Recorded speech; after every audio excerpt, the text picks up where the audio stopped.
Diduga dipicu soal batas tanah keluarga, seorang pria di Kabupaten Musirawas tewas dibacok oleh sepupunya sendiri.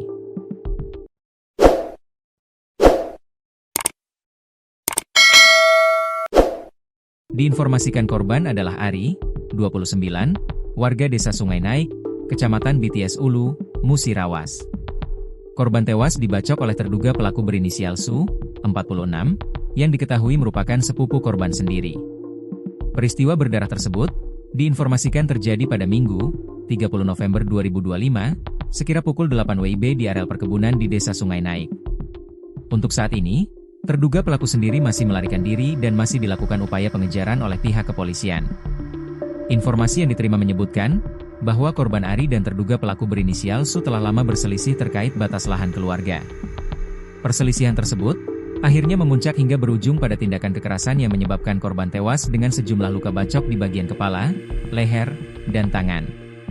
Peristiwa tersebut dibenarkan oleh Kapolres Musirawas, AKBP Agung Aditya Prananta melalui Kapolsek BTS Ulu, AKP Fauzan Aziman. Benar, kami sudah 2 hari berada di lokasi untuk mengejar pelaku, kata Kapolsek saat dikonfirmasi pada Rabu, 2 Desember 2025, pagi. Dikatakan Kapolsek, kejadian tersebut terjadi pada Minggu 30 November 2025 sekira jam 8 WIB di areal perkebunan karet milik korban. Dijelaskan Kapolsek, kronologis kejadian saat korban Ari Winata bersama dengan istrinya berangkat ke kebun untuk menyadap karet.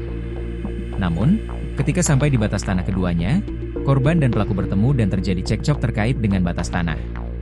Pelaku yang emosi pun membacok korban dengan menggunakan senjata tajam, sajam, jenis parang beberapa kali. Akibat kejadian tersebut, korban mengalami luka pada bagian leher bekang sebelah kanan sedalam 10 cm dengan 25 jahitan dan luka pada jari kelingking dan jempol dengan 7 jahitan. Selanjutnya, korban dibawa ke Puskesmas Jayaloka dan dinyatakan sudah meninggal dunia pada saat di perjalanan.